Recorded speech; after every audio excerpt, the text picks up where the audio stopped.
I have to say that in building a layout and the list of things I'd like to have on a layout, signals are actually really quite far down the priority list. But I ended up, once I got into automation, it became apparent that JMRI will operate more smoothly and perhaps more intuitively if it is using signal mask logic. So I ended up adding these virtual signal masks so I could see what was going on, but each of these signals is visible to the automated trains, and their behavior is dependent on these virtual signals and the values that they're giving.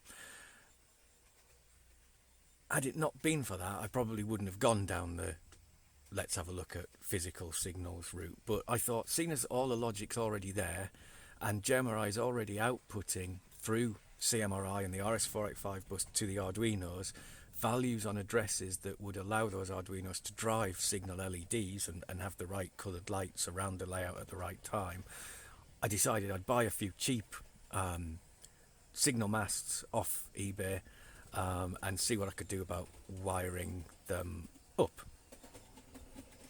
And as usual, it wasn't quite as straightforward as I hoped it would be, but I have had some success. So I'm going to talk through what I did, what I learned, and what works for me. So this really was what I was hoping to achieve. The Arduino's there, and that's just running a simple kind of flash through a shift register type sketch that's just downloaded off the internet. Shift register is here again on one of those boards similar to the shift in registers I use. Just I find it easier to buy them on a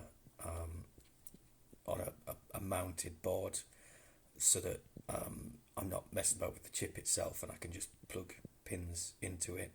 And I've got the first three outputs on this board simply plugged into the positive leg of these LEDs, with the negative leg off to ground through a 220 ohm resistor, and the net result is the LEDs flash.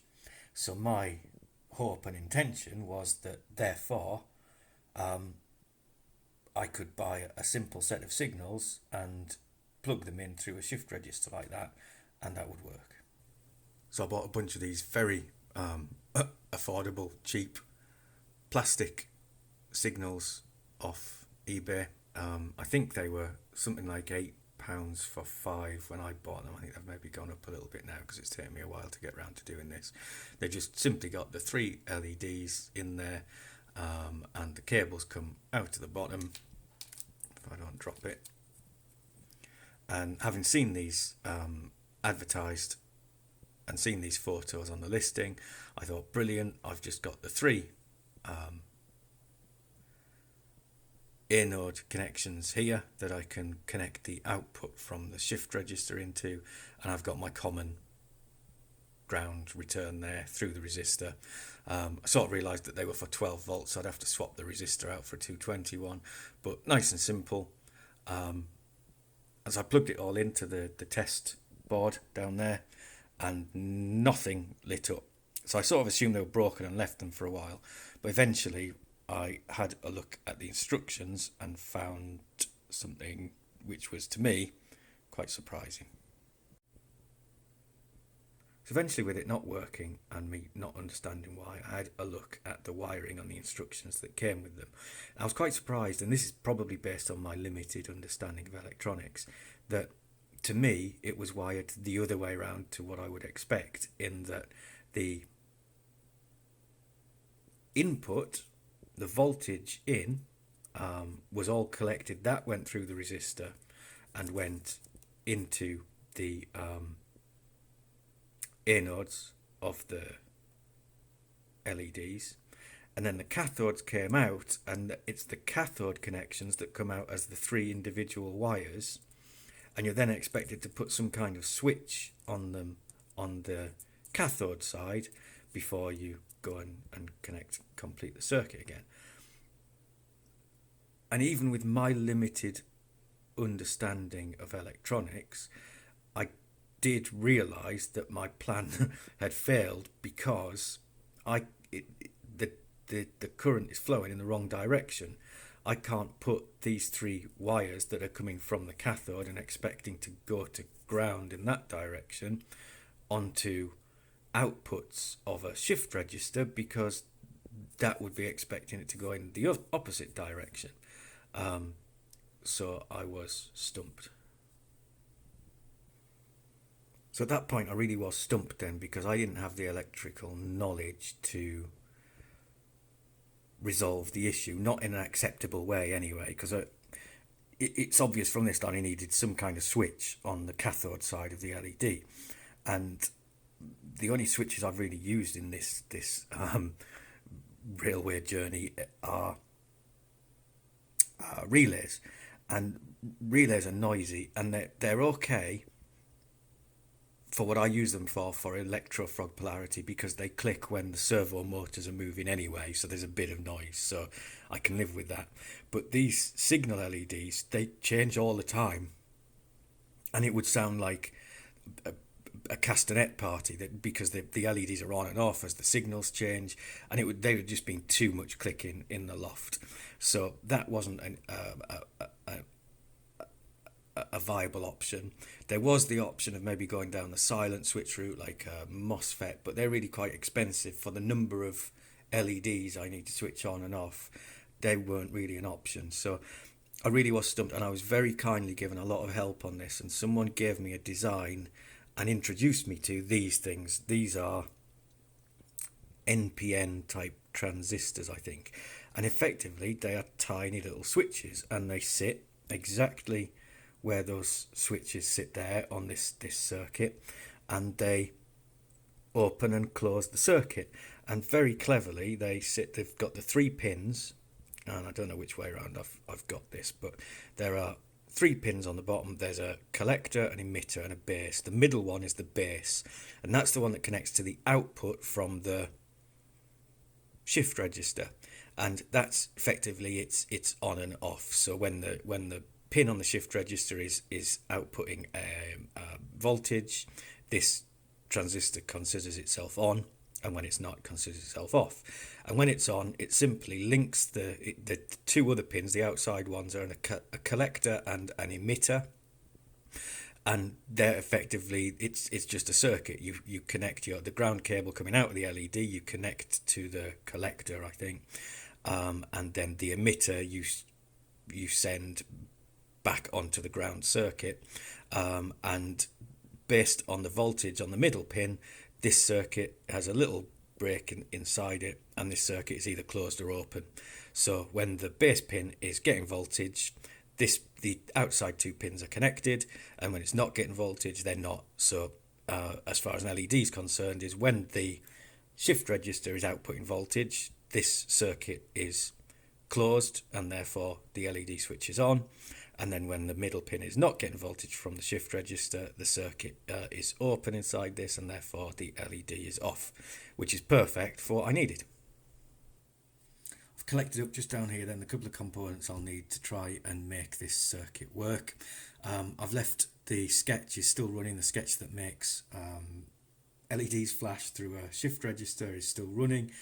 It makes all 8 outputs flash. At the minute I've only got the first 3 connected, but I like when I'm doing stuff that I'm not sure about like this, I like to have as many knowns as possible and as few unknowns as possible. So I know this sketch works, I know it makes LEDs flash when there's a proper circuit, and therefore adding to this, it just means the only unknowns I have are the new circuit that I need to make. So I'm going to start with my transistor. Now the transistor, if I'm looking, it's hard to get on the camera, if I'm looking at the transistor facing the flat part of it, I know that the right hand leg is the emitter, that's out, and that needs to go to ground. The middle leg is base, and that's the one that needs to be connected to the output from the shift register, and the left hand leg is the collector, that's in. So it is a directional thing, so the effectively the current needs to flow from left to right on this thing. So I'm gonna put it facing outwards like that, and I'm going to put it on a numbered row because I struggle to see these things. So I know that if I can find a male to male, plug to plug, I know that the right hand pin, as I'm looking at it here, is now the emitter. It's out and it needs to go to ground to, when it's all done, complete the circuit. So I'm going to put that in there. That's on the numbered row. So there we go. And the left hand leg is the collector, and therefore that needs to come from the ground leg of the LED. So let's pop the LED in there. So the short leg of the LED is now level with on the same row, and therefore connected to, in fact it's not, it's gone in one too high, so let's pull that out again. So that's in there, so let's stick that in there. So the short leg, the cathode, is level with the collector on here, so we're kind of going up through here, and there's a bit of a circuit forming. The long leg, the anode, needs to be connected to power, so I've got to 5 volts, so I've got a 220 ohm resistor here that I will just, if I make sure I'm on the right row, stick in there. In fact, there's no power on this side, so I'll have to go the long way around, stick that, I think it'll reach if it's in there, and then that needs to go in the same row as the long leg, which is there. Go and get in, that might do. I'll give that a fiddle if it doesn't work. So the only thing to do now is to connect the output from the shift register, so let's put that out of the way a bit down here. The other one will do. Now I think this might work if I just plug it straight into the diagram that I got. The diagram that I got had a resistor, a 10k resistor, going from the output from the shift register into the base leg of the transistor. Now I think the person that gave me the diagram assumed that I was outputting 12 volts from this shift register, because I looked up the specs for this transistor, and it's in the specs it says the base to emitter voltage maximum is 6 volts. So I think that would work okay if fact shall I just plug it in and see.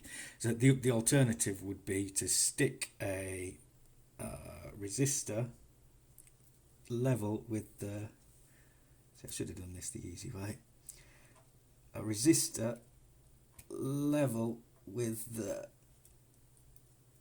middle of those 3 pins, which is, if I can get there, and this is fiddly, must be on that row. These are tiny little, oh, got a bit of light from it there, must be going along the right direction.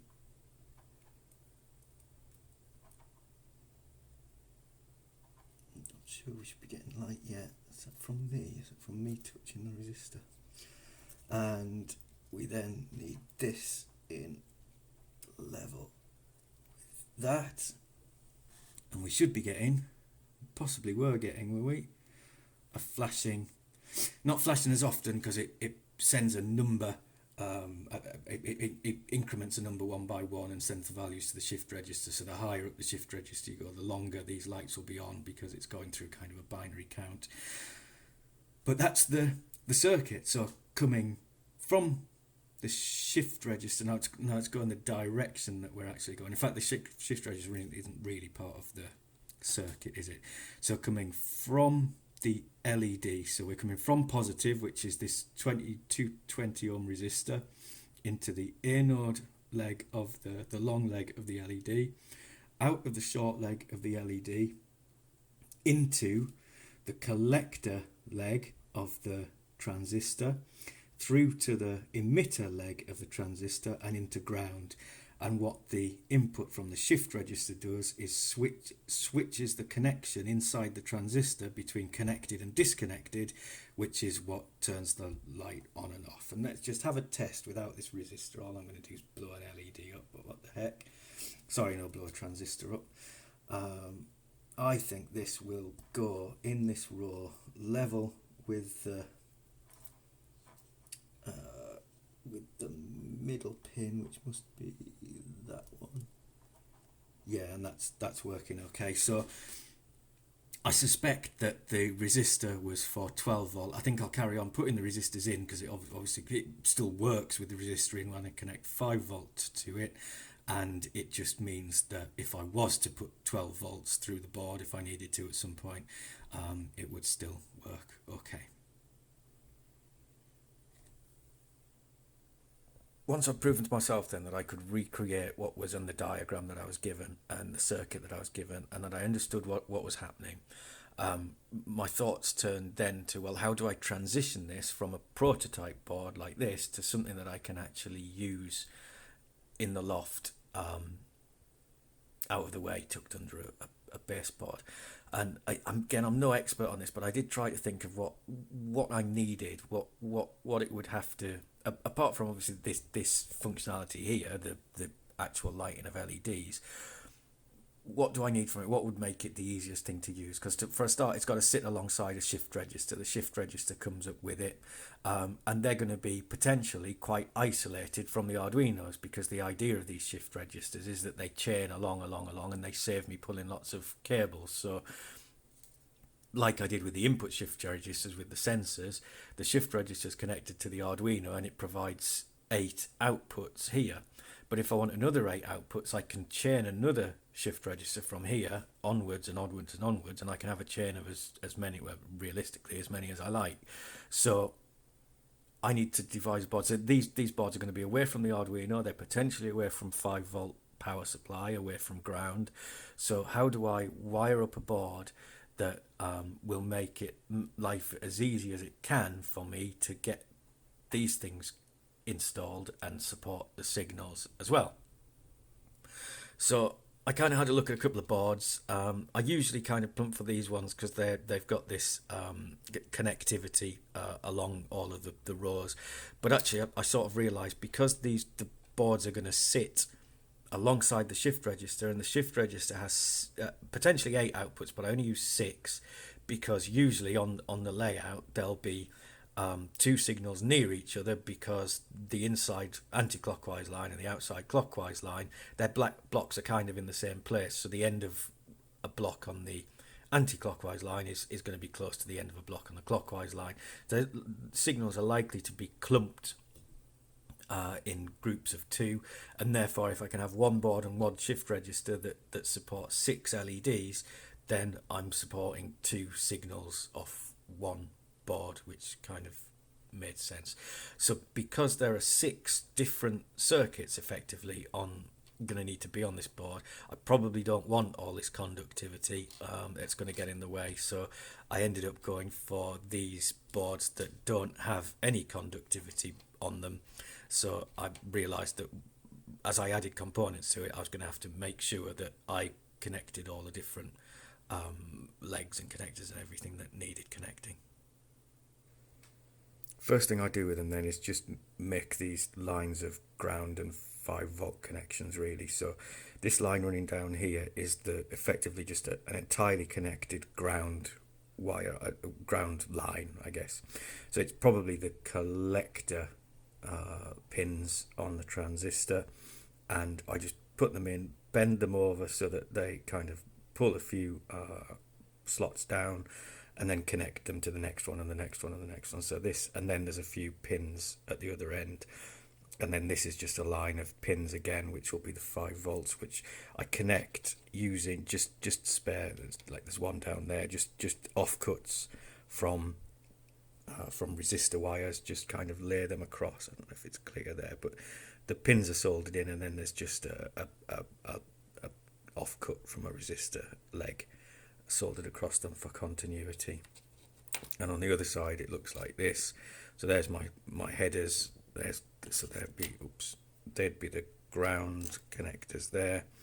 They'll be the 5-volt connectors, and here's the line of transistors that will be the 6 switches for the 6 LEDs, because this board will drive 2 signals, and the collector pins are just all connected down there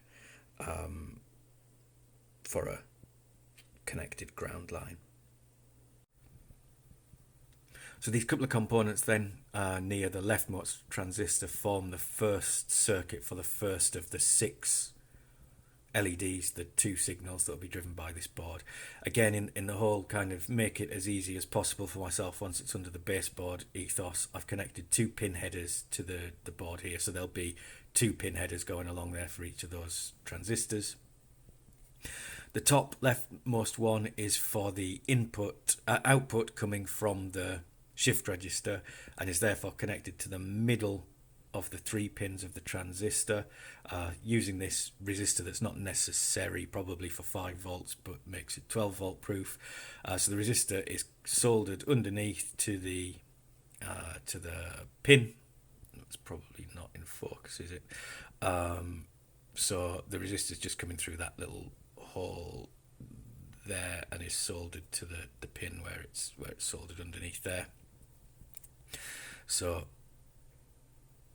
output from the shift register gets put onto this pin, it goes through the resistor into the middle pin of the transistor.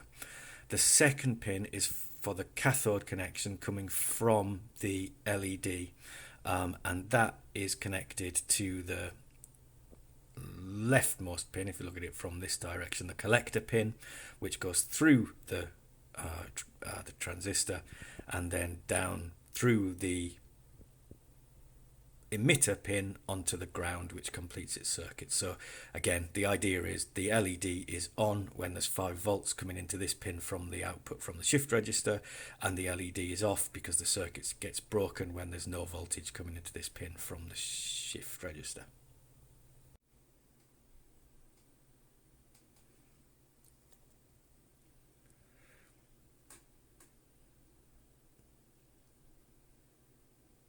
Having got that initial first LED socket thing wired up on this board, then it's a good idea to test it to make sure everything works.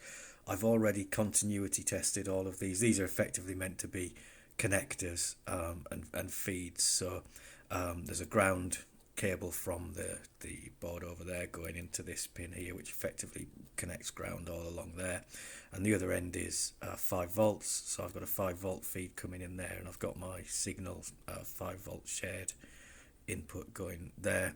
And up here on these 2 headers, I've got a cable coming from the blue one coming from the shift register into the top pin there, and the green cable for the signal coming off down here, and the signal is here, but it's on this same circuit as they are, so it won't always light up. And again, it's the next one along, so it's going to be on for longer and off for shorter because it's binary counting. But at some point I do expect, and oh, there we go, that this green LED will come on here, which means the board's working. While I'm mentioning this, the reason why there are so many headers on here, I think there are 7 on this one. Actually, most of them are needed because this board will be a companion for the shift register, and there might not be an easy 5 volt source around there, and the shift register wants these DuPont headers as well. So the idea is that this is a shared bunch of 5 volt headers. So you've got an input one coming in here. 2 of them will go out to the shift register. Another 2 will go out to the 2 signals, and then 1 for input, and then another one for output in case I want to chain. If I am chaining these shift registers together, then I'm going to want to chain these with them to take the 5 volts along and everything else. So yeah, 2, an input, an output, 2 for the shift register, and 1 each for the 2 signals that will come off it, and then probably 1 more spare anyway, just in case. And as far as soldering all the components together goes, really just cheat as much as possible, because I'm certainly no expert. I'm not very good at this stuff. So I've soldered the 2 pins in underneath there. They're just coming through there. Solder them on with big blobs of solder because the emitter pin, which is coming through this hole here on the board, if I try and let it focus in, will bend far enough to make contact with this blob of solder here. So I'll just directly solder the emitter pin of the transistor onto this pin down here. Similarly, the resistors coming through, that's this bendy leg here. So I just bent that over and that'll solder onto the pin for the input from the shift register, and then the other pin from the resistor is only one jump away from the pin. It's hard to focus it. The pin from the base, or the base pin from the transistor, so they'll just fold over and solder together as well. So I don't really need any additional connecting components. With a board this size, the legs reach, that one's been soldered already. Look, that's all in. So I'll just do exactly the same with this one and carry on like that all the way down the board. There's the tested and completed board, just with the test light on the last of the connections. So I messed up a bit here because I'd been a bit greedy with the 5V and didn't quite leave enough of a separated gap for the last two headers, so I just moved them in one so I know what I'm doing and don't accidentally connect 5V to the wrong pin. But they're all working, so now it's a case of connecting them up to the shift register and getting as many connections done as I can before I put it under the baseboard. Here the two boards are then cabled together. I try and get as much of the cabling done as I can before it goes up into the loft and onto the gets screwed onto a board, just because it's more accessible here. So the shift register's down there, and these are the 6 outputs coming from the first 6 outputs on the shift register, and they're going into the headers across there at the bottom. I've then got extension cables, so green, yellow, red extension cables coming out that will plug into the signals when they're up there. Green, yellow, red is a good order to have because that's the order that JMRI will use when it starts kicking the data out. And I read that you can save a couple of Arduino pins, which is really handy because this is going to be on the end of a chain and nowhere near an Arduino. You can save a couple of Arduino pins by taking 2 ground and 2 5V into the first 4 sockets on the left there on the bottom. It just means that the LEDs will start up in a random state until they start getting sensible data, but they'll soon get sensible data, so I don't worry about that. And then the top 3 pins are the pins that the output from the previous shift register will plug into, and obviously then there'll be a ground and 5V chain coming from the previous one as well, and they'll just plug into the ends there to provide power. These are the boards that are already in then, and these are the ones I've just made are going to chain off. So I've got a ground and 5V coming from in there somewhere, which is the little power hub, and I've got the top 3. All I need to remember here is black, white, grey coming out of the shift register, and just make sure that they go into the top 3 left hand sockets on the next shift register in the same order, and the cable's then heading off in this direction. Here it is all connected up then. The grey, white and black cables coming from the last shift register are going into the top 3 sockets on this one. The brown and red ground and 5V cables are going feeding the green board underneath, and the extension cables are now connected underneath to the signals, which are up there. And I've just, while I've been down here, I've had the sketch on the Arduino up here that does the flashing lights, just so that I know when they're connected up that the LEDs actually work, so I don't have to crawl back down again to check wires. So now it's on to configuring JMRI to output the right values to these and treat them as signal heads. Quick bit of config in JMRI then. I need to assign the outputs of the signals, the virtual signals as they currently are, or the signals that aren't connected to the right thing anyway, to the correct outputs based on the work I've just done with the shift register. So what I need to remember is that the shift register is an extension of, or it's the next in the chain from the shift register that's sat doing these 2 signals here. It's connected to the Arduino that's down in this corner.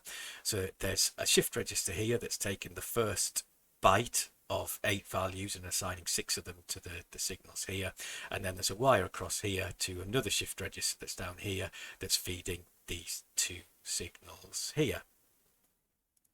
And it'll help to know what the names of these signals are when I come to assign them. So I go to edit mode and right click. This one is clockwise junction, and this is the first 3 connections on the shift register, and this is AC pi end, and this is the last 3 connections on the shift register.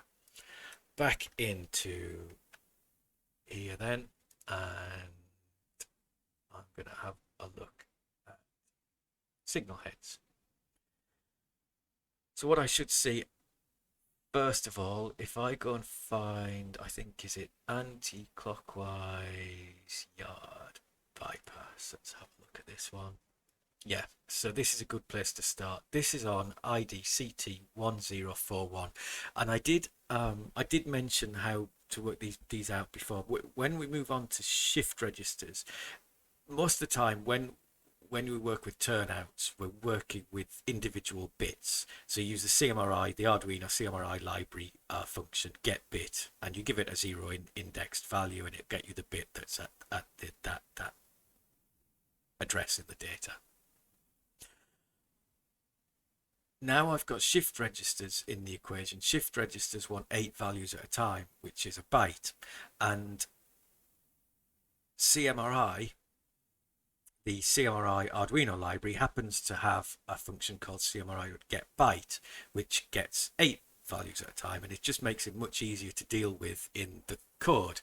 So in order to make life as easy as I can for myself in the code, I'm starting here at address 1041, which is the 5th, or which is byte 5 in the CMRI data, because a byte has 8 bits. 8 times 5 is 40. We're 0 indexed, so they're actually 5 gone already. So the actual 6th byte in the data, because we're 0 indexed, would start at address 41, and we're on node 1, so it would be 1041. So like I said before, the reason why the wiring, you best to do green, yellow, red, is just because you're going in the right order that it likes it here. You could set them to different values, but that would just get confusing. So the first 3 values on the shift register, green, yellow, red, this is still down in this corner here, I think, for this one, are on 1, 2, 4, 1, 4, 2, and 4, 3. And on the clockwise would be pi end. Go down and find this. That's the second 3 values on that first shift register. So they're at 1044, 45, and 46. 47 and 48 aren't used because they're the last 2 empty pins on this shift register. I've then got a wire coming across out of that shift register and into another shift register here. So it would make sense if that's using byte 5 to use byte 6. It actually wouldn't. It's kind of the wrong way around, but with the way that shift registers work, but I'll handle that in the code. So this is going to be byte 6. So these addresses will start at, if they are, let's have a look at these again, 4, 5, 6, 7, 8. This is going to start at 1049, this one. So I'll go and find, it'll have random values at the minute, but I need to find clockwise junction. Here it is. Doesn't matter what values they have at the minute, because I kind of guessed them and got them wrong a long time ago. So I need to use values 1049, 1050, and they're in this list because I must have kind of assigned them to stuff before 1051. So they're now using those values, which should make its way through the Arduino code when I've updated the code and into the shift register. So let's update that. And the other one was AC pi end, was it? Yeah, must be. And again, this is using random values. Now I did spot that although we had 49, 50, and 51, we don't have 52, 53, 54, which are the next 3 that we would need, because that's what this shift register's on. So it's easy enough just to create them. So we'll create new CMRI 10, I can't remember what it was now, 49, 50, 51, 5, 2, and 1053. And 1054. 495051, yeah. So it'll create those for me, and apply them to there. So we're now effectively using that new shift register. At least we've made CMRI aware of the fact that there is something listening on those three addresses, and to send the output for those three signals to it. And just to confirm, in the turnout table, because they actually end up in the turnout table for one reason or another. I think signal mass logic's been in JMRI for longer than the lights table, so they just get everything's an output at the end of the day anyway, so it doesn't really matter. But there are my six new values that are now kind of commented and in the turnout table. That's all I need to do in CMRI now, so all that's left is a little bit of config in the Arduino code. And there really isn't all that much to do in here. The first thing is, and I've copied this out of the original sketch that I downloaded that did the flashy light thing off the Arduino website, just because the breakout boards that I bought with the shift registered on, the labels didn't quite match to the terminology that Arduino used, so I had to do a bit of research. So I've put it in the comments so I don't forget. But when Arduino talk DS, the label on the breakout board is serial in. When they talk ST_CP, the label on the breakout board is R clock, and when they talk SHCP, the label on the breakout board is SR clock. And I've put them on pins 44, 43 and 42, and that's just because that's the order that they from the top that those three pins are in on the breakout board, so it makes it easier for me to remember. Usual stuff then, to set the pin modes to output. So where are my three? There they are: latch pin out, clock pin out, and data pin out, which we defined earlier, all set to output. And then there's just this tiny little function here, sets the latch pin to low, gets byte 6 from JMRI and shifts it out, and that puts it initially into the wrong shift register, because it puts it into the nearest one, which is the one at the other side of the layout.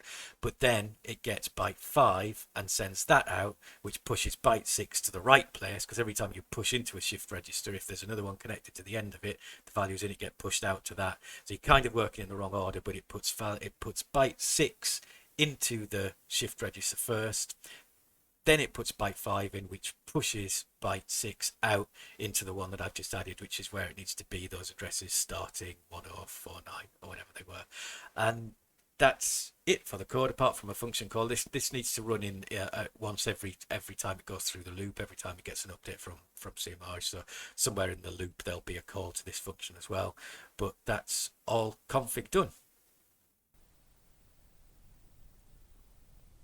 And there are the two signals in place and working then.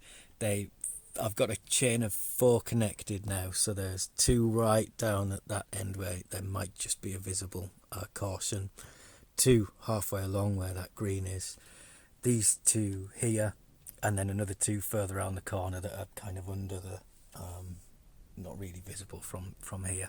But that's 4 in a row, so I've still got 2 to do, but they're all 2 sets of 2. They're all underneath baseboard, and I've run out of shift registers, and I've only got 1 set of signal mass left because one was faulty. So that's me done with signals until the next boat from China comes in. I've got a couple of automated trains running then, and the one that's on the inside loop is about to cross onto the incline. So this class 43 here, the swallow one, is under a red light, so it's going to crawl to a stop just before it. There it goes. The blue-grey class 43 is going to head across that crossover and up onto the incline.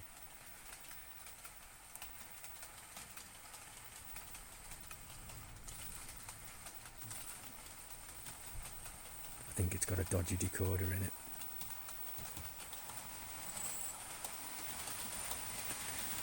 And as that clears, the turnout should change back, signal goes to green, and the class 43 is away.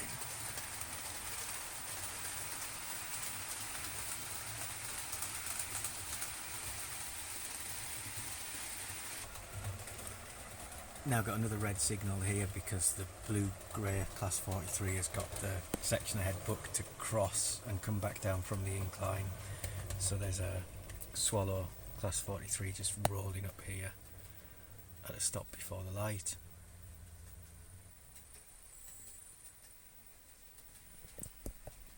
.43 is still making its way down.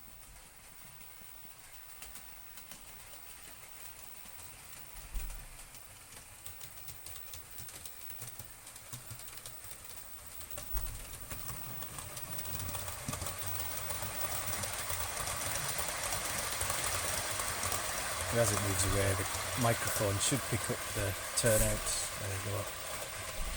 Signal goes back to green, and its train's on its way again.